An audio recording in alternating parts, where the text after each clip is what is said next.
be Chuck Huckelberry.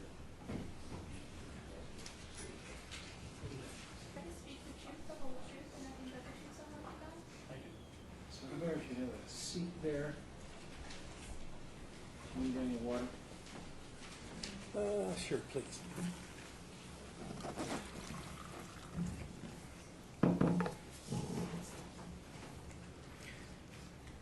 Mr. Reisman, you may proceed. Yeah. You tell the judge your name, sir. Chuck Huckelberry. And your employment is what, sir? With Pima County. You're the county administrator, is that your title? That's correct. And how long have you been county administrator here in Huckelberry? Since 1993. You understand that this lawsuit, Pima County, or the Pima County Democratic Party is seeking the MDB files, in other words, the database from the county election computer. Yes. Has the Pima County Board of Supervisors had any role in the decision not to give the database to Pima County, to the Democratic Party? No. This decision that you made, let me ask you this, do you have yourself an understanding of the components of this database that would endanger future elections? No, I do not. You made the decision nonetheless, did you not? I made the decision based on technical recommendations from information technology staff and experts that indicated that releasing this particular database or information could in fact cause future elections to potentially be at jeopardy, yes. This was a recommendation from John Moffitt, is that correct? It was a recommendation from Dr. Moffitt, yes. And the election department is one department that you directly supervise, is that right? Yes. And you personally have selected Brad Nelson to be the election director of Pima County. Yes. Do you recall seeing a report that the Pima County Democratic Party sent? I believe it was written by Jim March in February of 2007 about an analysis of the audit logs that he had done. Did you say February of 2000? Yeah. 2006? 7. 2007. Let's try and ask the question again. Yeah. Are you aware that the Democratic Party obtained at one time certain public records, including an audit log of the county election computer? I'm not aware of the specific information. I know that they received, I believe, a great deal of information that may have been part of what was given to them, yes.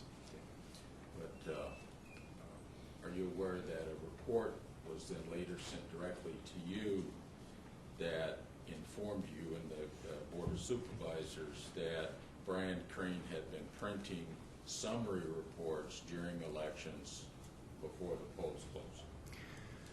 I don't recall directly the report being sent to me, but I do know that's one of the allegations, yes. Okay.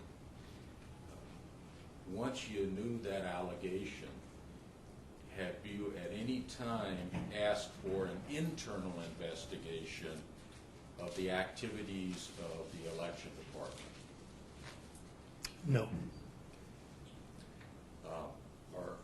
Are you aware that Pima County's lawyers filed a pleading in this court where they said there was a substantial risk that every employee in the election department and everyone who had operated the election computer would take the Fifth Amendment?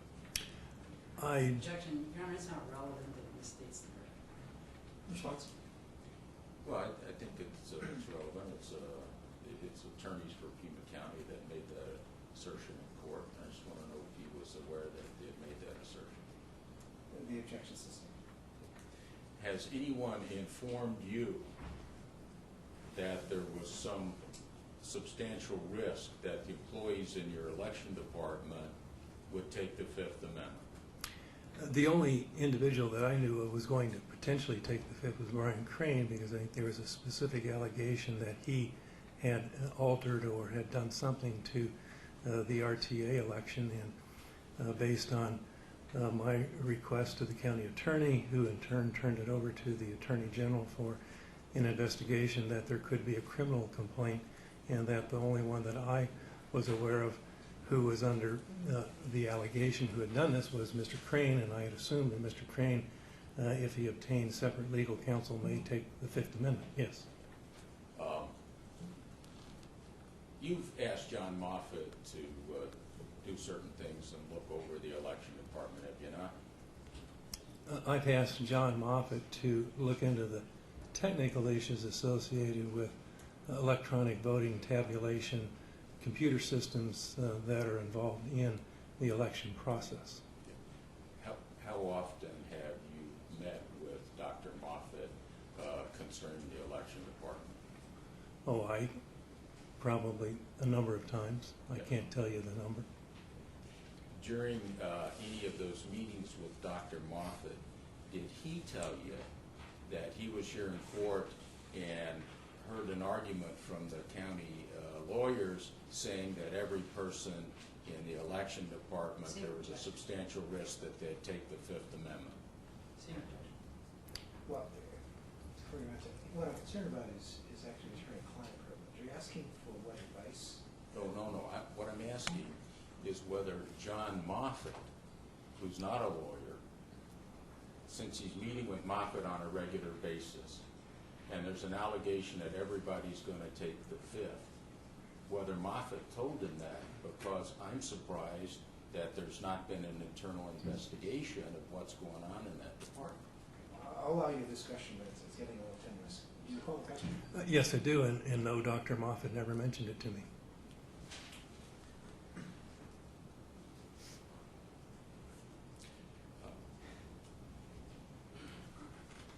Are you aware that any post-election audit that Pima County conducts, the election department conducts, does not involve an examination of the computer database?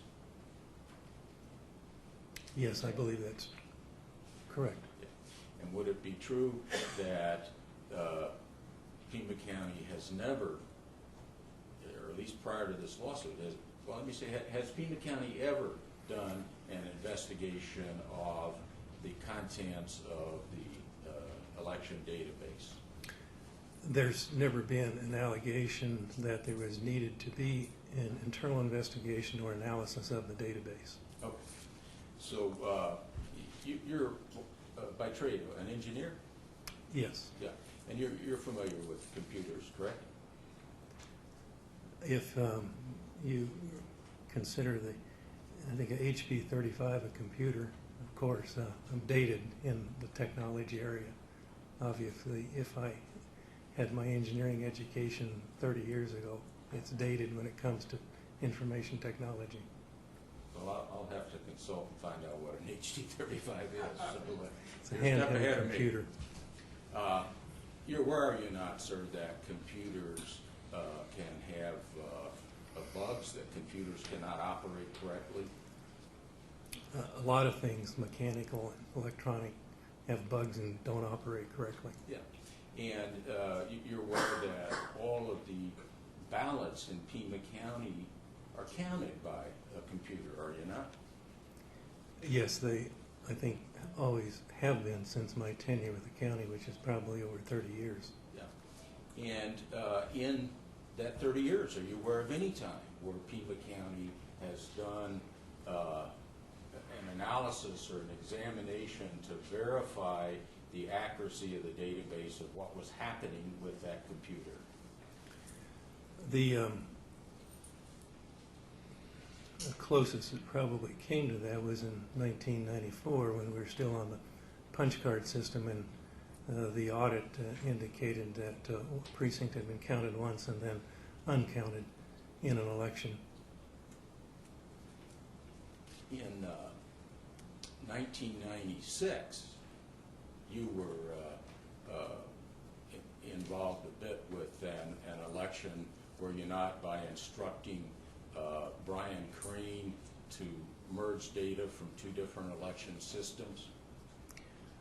I don't know. I may have, because we may have been on a punch card system as well as the optical scan, trying to merge election results, of course.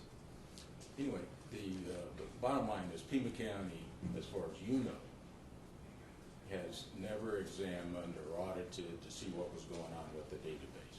Isn't that true? Well, we never had reason to, because we passed logic and accuracy tests pre and post elections, and therefore there's been no suspicion that there's any flaw in the database or systems that's done a tabulation and addition. So is it your thought that there needs to be evidence of fraud prior to the county check-in to see if it's all working properly? Well, I think that in our processes we check to see that everything's working properly in every election. And when you look at those processes, they're fairly extensive. And the issue is no one ever before has raised the issue of flaws in the database.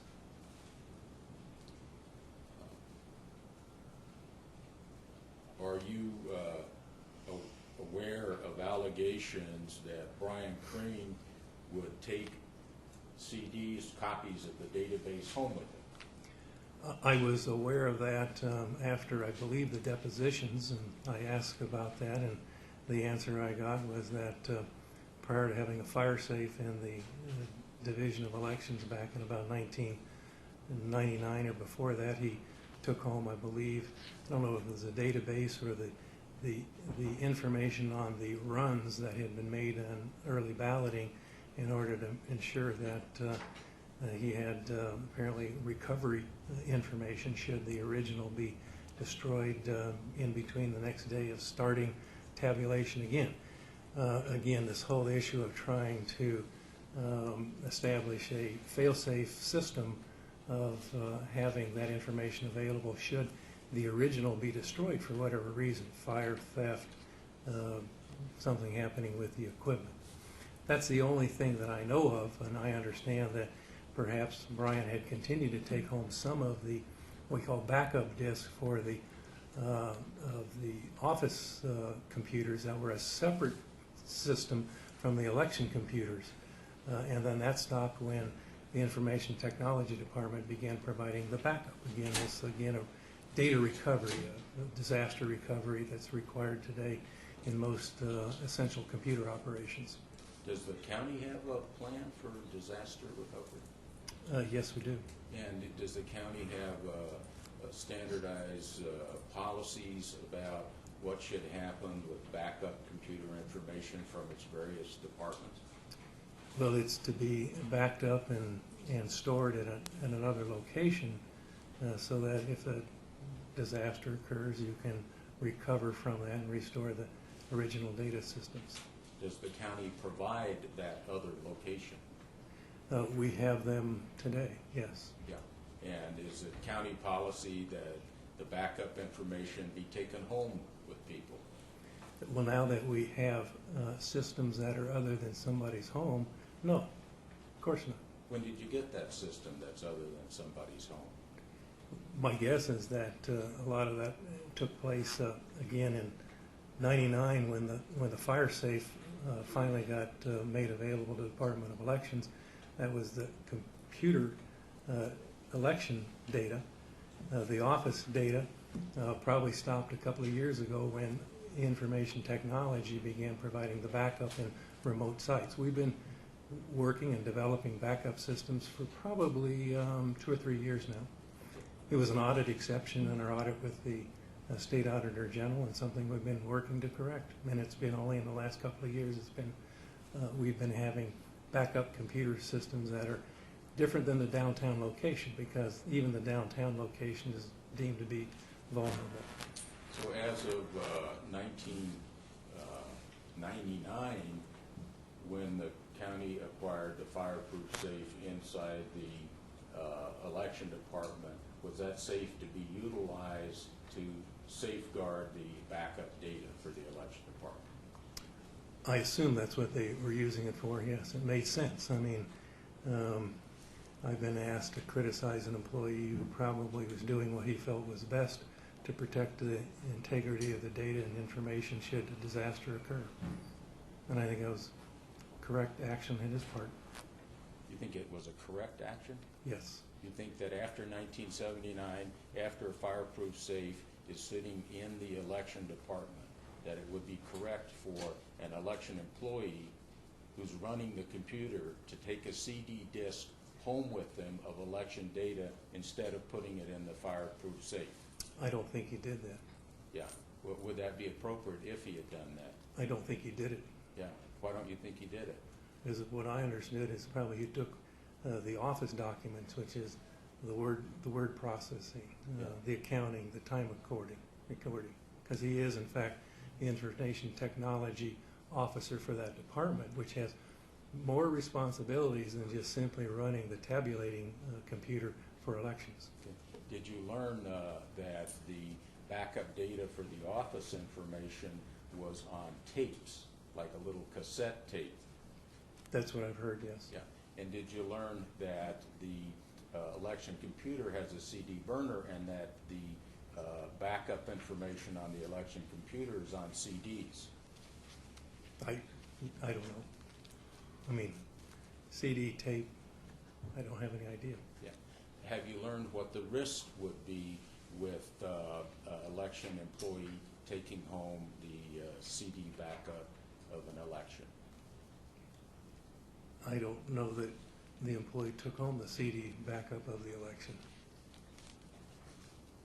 The question was, what would the risk be if that had occurred? Are you aware of what the risk would be? No.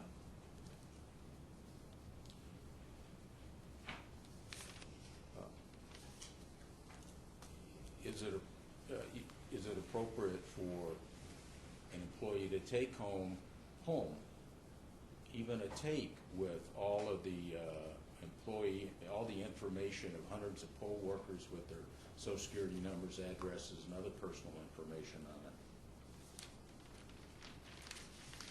it? I don't know if the employee did. I don't know if that information is on a tape, and typically those are employee personnel records and are not provided to the department. Their addresses, phone numbers probably are, because they're part of the election team that needs to be assembled and contacted. But I have not heard anything about Social Security numbers.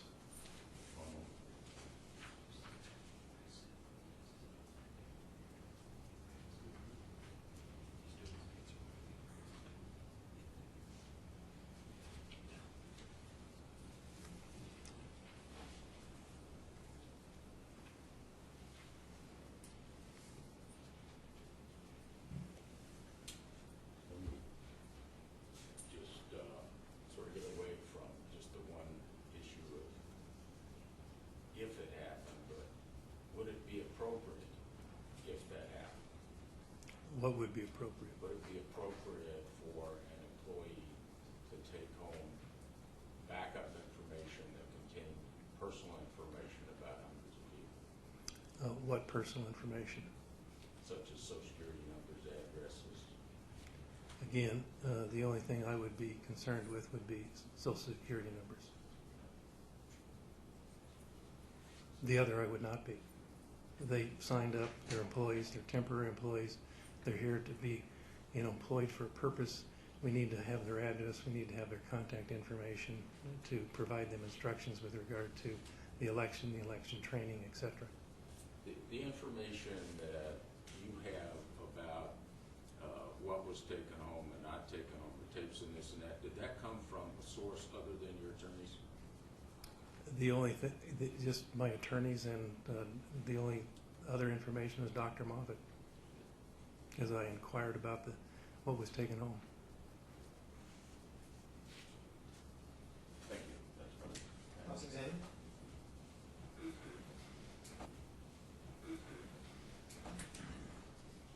Mr. Huckelberry, you've been around county government for a long time, to say the least.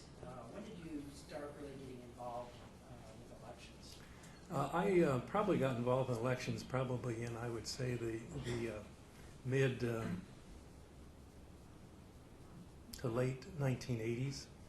I was an assistant county manager in public works. I can recall now, I think, 1, 2, 3, 4, maybe 5 election directors who have worked for the county, beginning with Larry Bayhill and then going on from there and to, I believe, Dolores Johnson, and then an interim Jim Shumway, then Mitch Etter, and now Brad Nelson.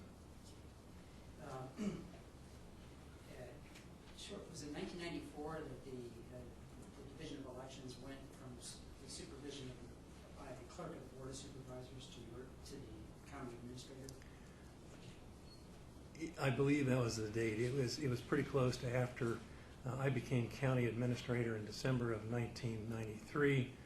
The Division of Elections, when I came back to the county, was in the office of the clerk of the board, and that was under the supervision of Jane Williams. The elections director was Dolores Johnson, excuse me. And sometime after that, the Department of Elections was reassigned to the county administrator. Okay, that was after the election in which there was the missing precinct. I believe that was after November of, I think it was '94. A precinct in Oro Valley was counted once and then mysteriously deleted, and from the count.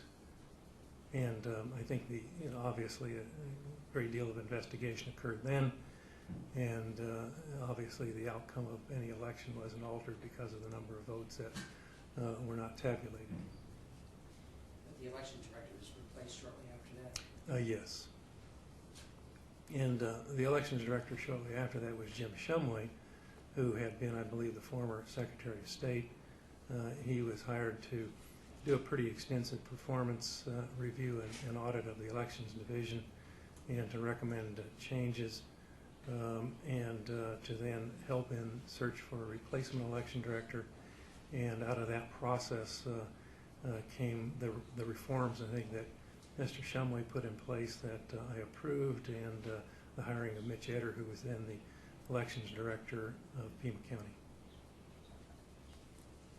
Because, and then apparently Mitch left at some point, and then you hired, was it your decision to hire Brad Nelson? It was, I believe, a committee process who in our process of selecting individuals, a competitive process by appointment, and yes, I appointed Brad Nelson to be the elections director, I believe sometime in 2002.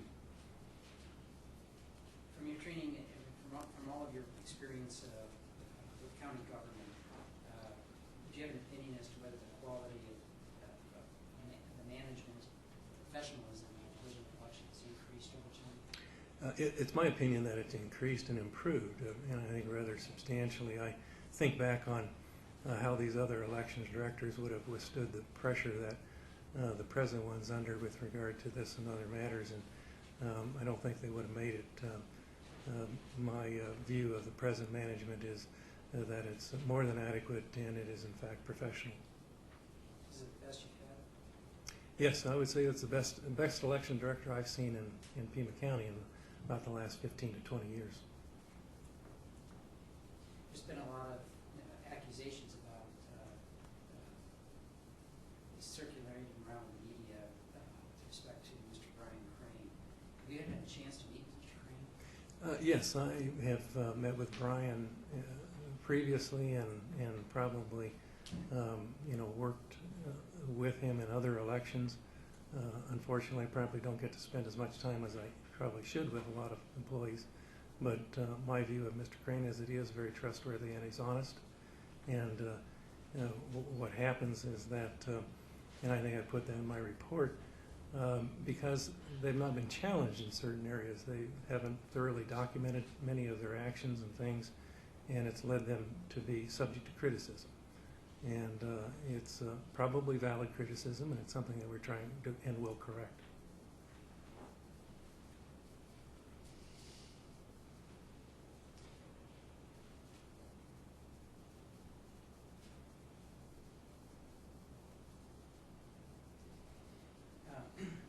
You have authored, I think,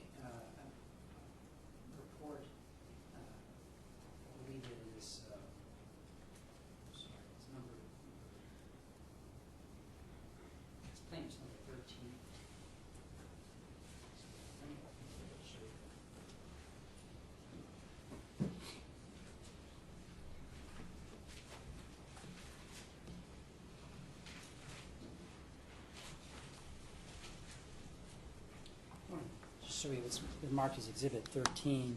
Could you take a look at that?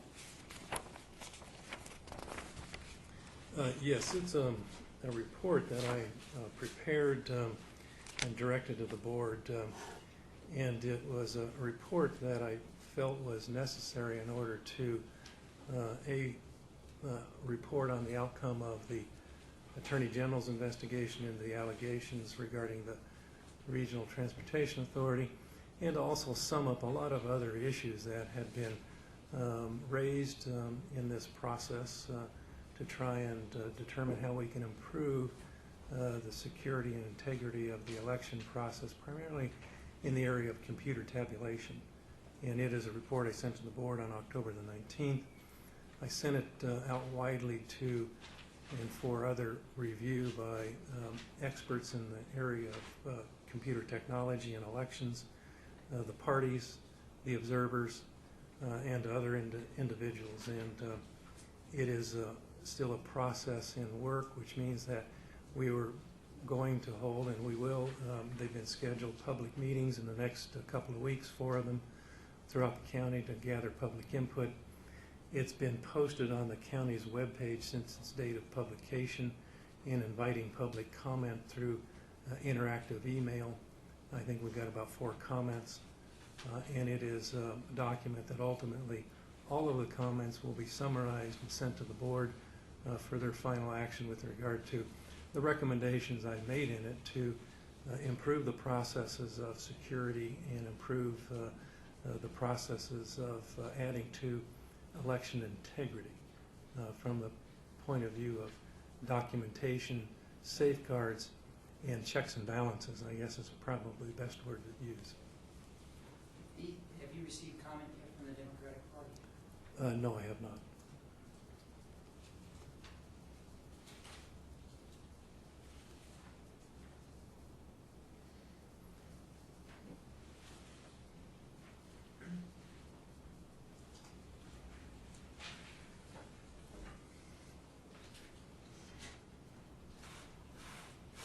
Would it be your opinion that if you were able to implement some of these changes, that there would be less of a need to disclose these databases for persons who are interested in election integrity?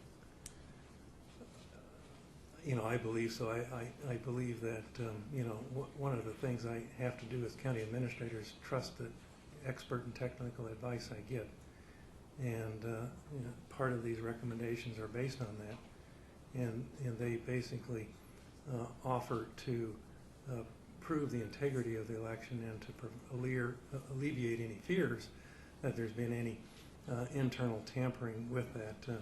And I think that, you know, one of the factors that I feel is probably a pretty good fail-safe is the fact that the new state legislation just enacted about a year and a half ago with regard to random sampling and hand counting of election results. It's awfully difficult to argue that there's something wrong with the database of the tabulation system when an actual hand count verifies the computer results and tabulation of an election. Does your report suggest a recommendation to the board to actually increase the percentage of the hand counts? Yes, I did that just simply to improve the reliability. I mean, it's the theory of the more that can be viewed and the more that can be looked at transparently, the more reliable the election process is. Is this part of an overall approach to your style of management and continuous quality? Well, one of the things that we do is that we take to heart the criticisms that have been made. Sometimes they're valid, sometimes they're not. But again, they're still criticisms. And so what we need to do and what we've done in this report is talk about how to make changes that can improve the integrity of the system and to alleviate fears that there may be with regard to altering the outcome of an election. We need to make sure that as we have new information available, as new technology becomes available, we need to take advantage of that to improve integrity and action and the accuracy of elections. And I think that's exactly what we're doing. And if someone wants to suggest something else to do 6 months from now, we're going to look at it and see, and if it makes sense, we'll do it. You mentioned that we've had electronic voting essentially in Pima County for over 30 years. And is this the first time you've actually heard of someone having real concern? I mean, other than the fiasco of 1994 and the threesomes of it, but the actual tabulation of the vote at the Central County Center? At the Central County Center, this is really the first I've heard, and we go back to punch card, edition with some of the old punch cards that we used up until about 1994. Before that, I really don't know what we used, whether we used mechanical levers or what. Well, we know how good the punch cards are. We've had a few problems with punch cards, and that was the whole reason to transition to the optical scan, because the worst that happens on an optical scan is that you do have a paper ballot, and it's clear that you know the intent of the voter, and so those ballots, all of them can be examined. If we are so afraid of tampering with electronic devices and computers, we can always go back the old-fashioned way and count every one of the 300,000 ballots by hand. Didn't this issue really start coming up, or at least the Democratic Party's activism with respect to this particular issue, paper voting? That really started last in the summer of 2006 when the county was trying to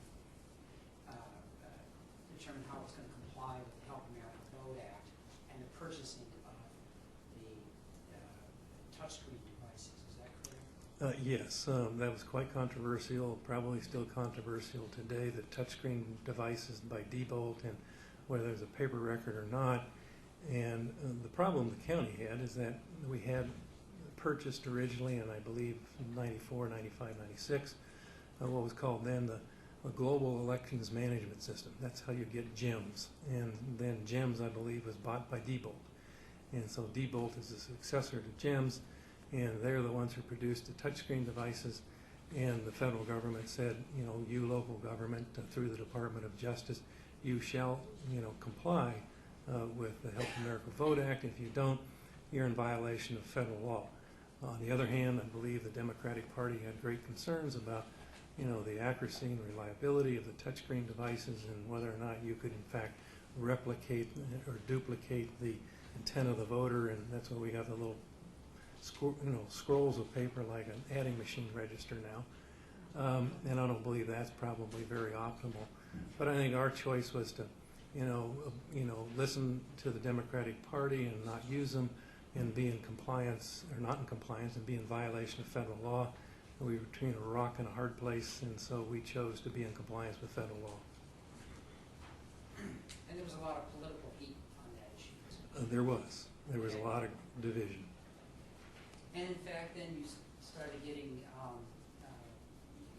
began to see Mr. March at board meetings that summer with his little camera. I believe so, yes. Yeah. We saw a lot of people with a lot of concerns.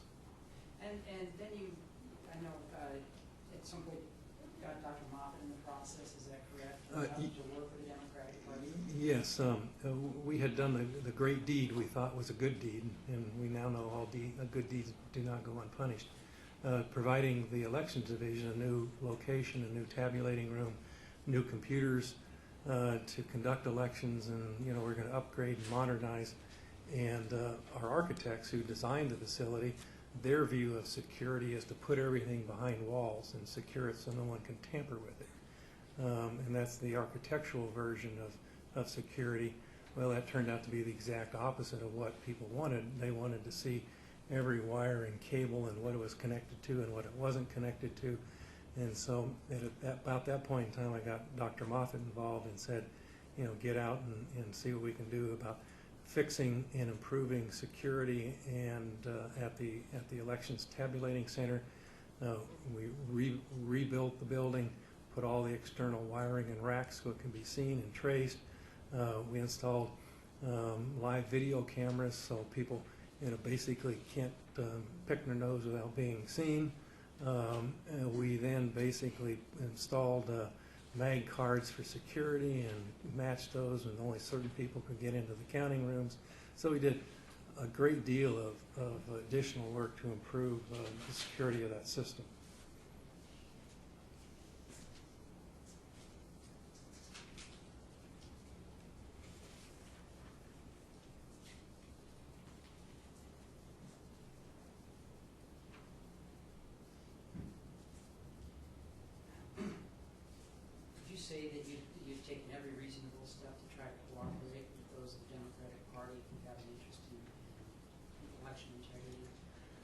I believe we've done everything we can except turn over the database.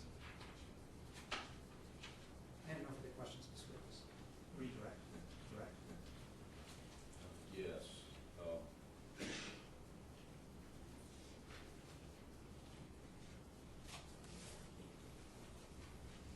Huckelberry, you mentioned that the quality of administration had improved and is more than adequate in the election department. Is that what you said? I said that the quality of management has improved and it is more than adequate. I would say that's probably an accurate statement. And you understand that you do, that all our votes are counted on a computer system, correct? Yes. And do you understand that our county election administrator has only a rudimentary knowledge of how that system works? Yes.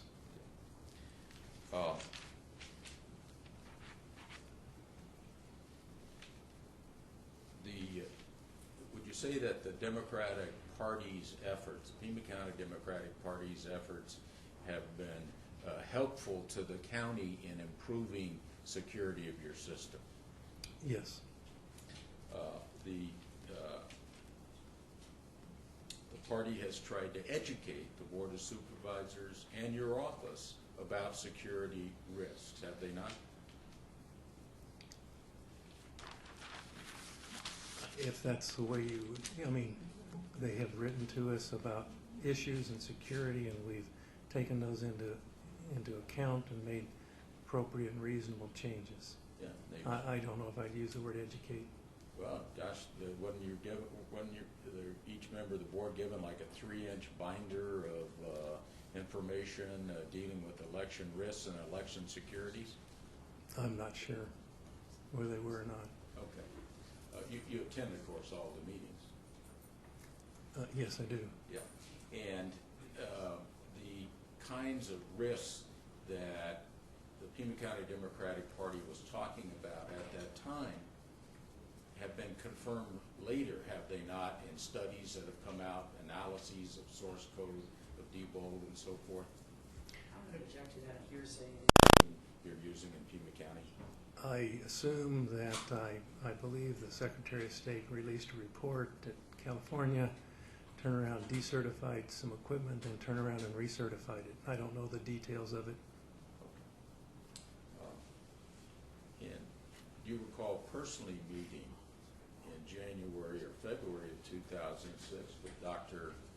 Tom Ryan in your office? Yes, I do. Yeah. And the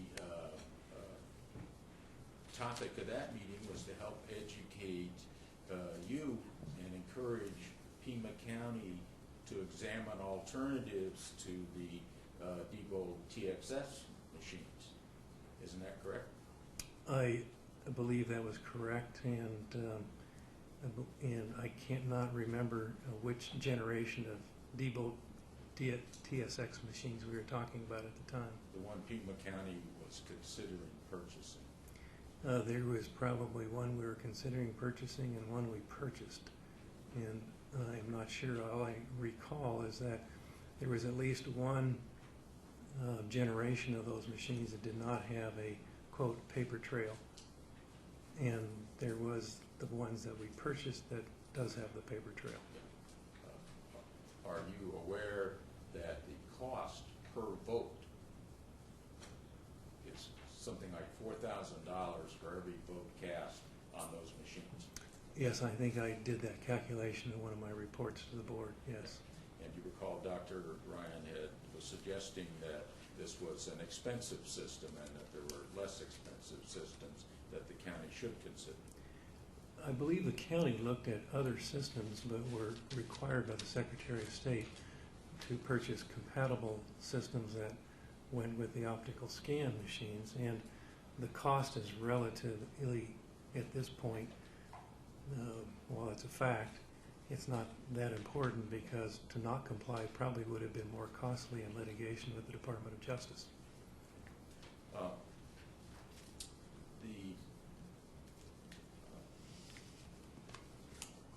Your report to the Board of Supervisors, this Exhibit 13 includes the iBeta report. You've read that, have you not? Yes, I have. Yeah. I'm going to check to see on the scope. Well, he introduced the iBeta. I mean, he introduced Exhibit 13 and questioned, This is mentioned in Exhibit 13? Yeah, it's part of it. The objection, so re-ask your question. Huckelberry, you have it there? Yes. Yeah, page 3, the iBeta report. Yes, iBeta report was attached as a attachment to my memorandum report to the board. Yes. Yeah, see where it says executive summary? Correct. And would you read the paragraph below item number 5? During testing, it was discovered that GEM software exhibits fundamental security flaws that make definitive validation of data impossible due to the ease of data and log manipulation from outside the GEM's software itself. Ms. Huckelberry, Corporate needs you to read a little slower. Okay. Let me start over. During testing, it was discovered that the GEM's software exhibits fundamental security flaws that make definitive validation of data impossible due to the ease of data and log manipulation from outside the GEM's software itself. And below that, there's 2 points. The last paragraph, would you read that last paragraph, sir? The basis of the investigation is that there are log entries that point to tampering, but it is far easier to remove evidence of tampering from the logs than to actually tamper with the vote totals in the Microsoft Access database that the GEM's software uses. So it does not follow that someone with the knowledge to manipulate the GEM's data would neglect to alter the log file to remove the evidence of manipulation. So in other words, sir, would you agree that they say that they found evidence that would point to tampering, but because this software is so easy to manipulate, they don't think that a computer operator would be stupid enough to leave the evidence they found or inept enough? That's what they're saying, isn't it? Objection, Your Honor, the document speaks for itself. Well, it may be important as to the witness's understanding of what was said. I'll allow a question to stand. My view of it is that they indicate that you can find log entries and that if in fact you are intent on tampering, the first thing you would do is not leave log entries. Therefore, because there were log entries, it's probably simply an error or just simply something that was done in the tabulation process that was either inadvertent or a mistake. Would you agree, sir, if you're using a system in Pima County to count things as important as votes, and you're using a system that has fundamental flaws where it's easy to manipulate the data outside of the GEM software, in other words, in the database? Do you agree with me that that's what they're saying? I don't even know if that's right. When you say outside of the system, It says software, sir. Well, if you had me read the paragraph outside the GEM software itself. Right. Outside the software means external to the machine or external connections to the machine that may manipulate the software. You think that's what it means? Mr. Huckelberry? I don't know what it means. I would assume that's what it means. Yeah. I don't know if it says manipulate the software. I don't think it does. I think it says from outside the software. Yeah, like the database. Let me ask you the question, sir. If you're using GEM software with these fundamental security flaws that can easily be manipulated for something as important as ballots, doesn't that argue in favor of independent confirmation of the accuracy and validity of your election? What it argues for is basically much more documentation with regard to the log entries and why they occurred, and that's why I call for it in my report to the board. I said we need to make sure that anytime we have a log entry or any type of override or anything else we do with that machine, it needs to be adequately documented by the operators, verified independently by the observers who are there. That's what that means. That is how that is being resolved in my mind, based on the recommendations I made to the board with regard to how to operate the tabulation of those election results. Your recommendation is that you will appoint yourself 2 people who, in addition to Brian Crane or Brad Nelson, will be in charge of the computer. It's all internal, correct? My recommendation is that the administrative controls of the computer after its certification is turned over to an independent group, independent within Pima County and our information technology department, and quite likely at least 2 of those individuals, because we're going to have dual passwords on those individuals as well. So then Brian Crane cannot have administrative access to the programming of the computer. Well, you pick those 2, correct? That's correct. Yeah. And when Brian Crane is on the computer and does not have administrative control, he's still able to access the database and make changes, is he not? Not to my knowledge. That's the intent of the recommendation. Cannot change the software. If something goes wrong with the software, he has to then go back and contact those who have administrative control, correct the deficiency under the observation of party observers, so that everyone has an idea of what is occurring. He cannot access the software. Do you know the difference between software and database?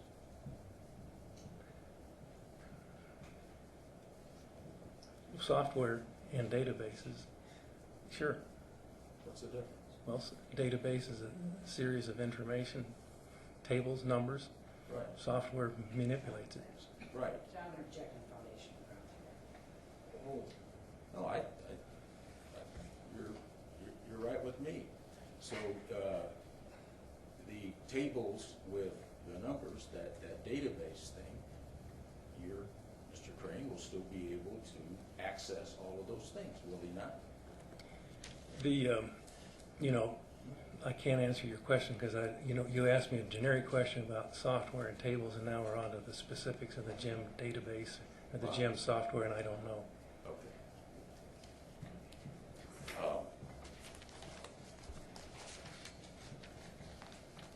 You have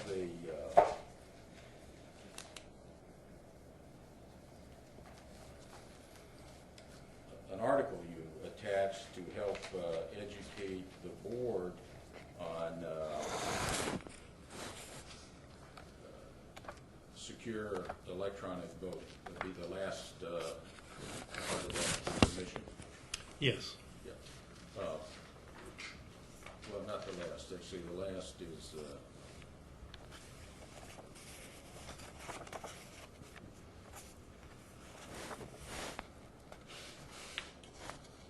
press release. Is the last press release sheet? No. Okay. No. Good. Then, if you look at page 9 of that article,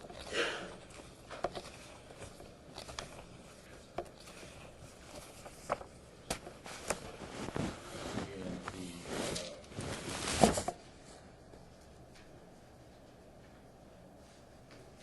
the right-hand column, you see a discussion there about security through obscurity. You see where that starts?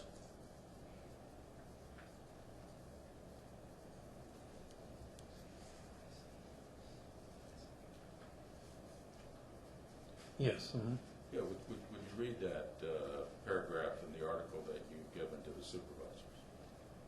starting with Jack, Your Honor. security through obscurity. He's not testifying as an expert. Well, I can read this article, Okay. but what's the?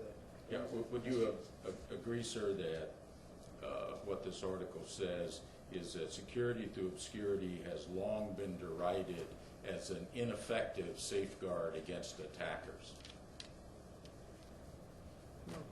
What was the question? Yeah. Are you aware of a concept of security through obscurity, those terms?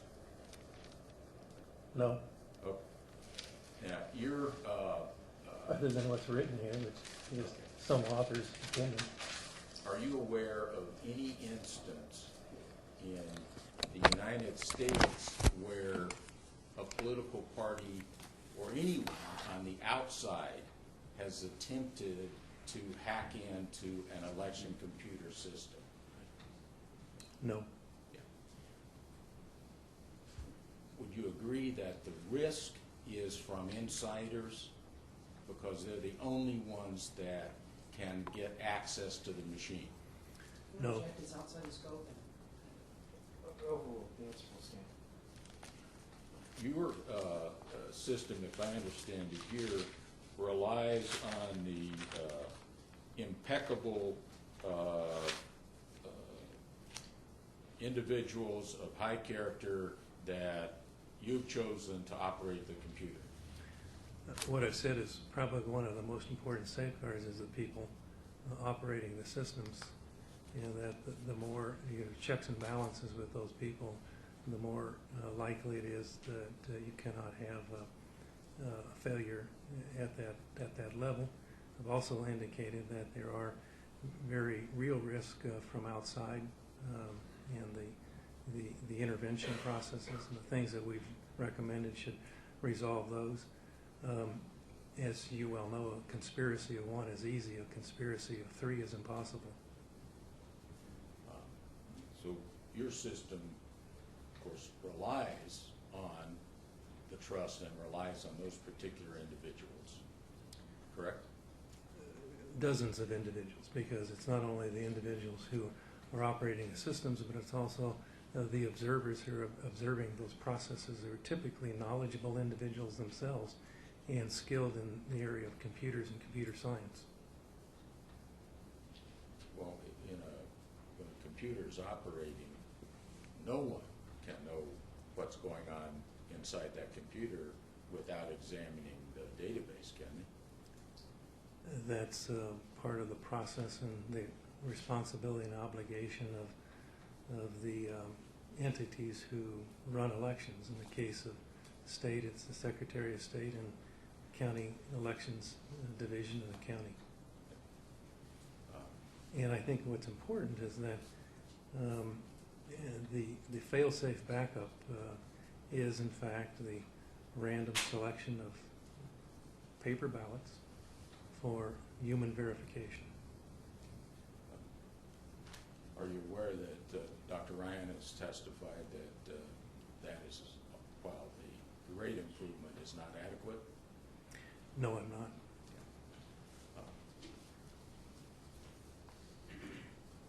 Your summary report has on page 6, if you the report memorandum exhibit 13 on page 6. In the election procedure error, you give an explanation of why Brian Crane would have run summary reports. Where did that information come from? I believe that information came from discussions I had with Dr. Moffat about why and what the difference was between the two reports and why they were run.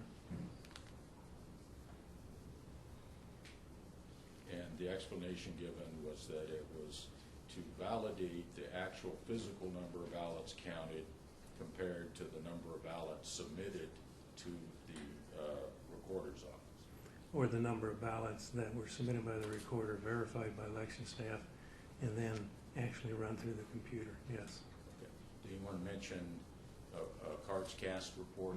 You ever heard that? Yes, that's what the paragraph, that's what the report says, cards cast report and summary report. Third paragraph, page 5, page 6.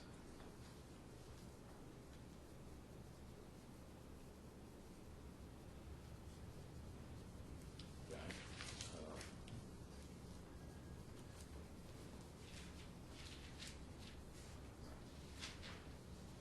I think that's all I have. Thank you.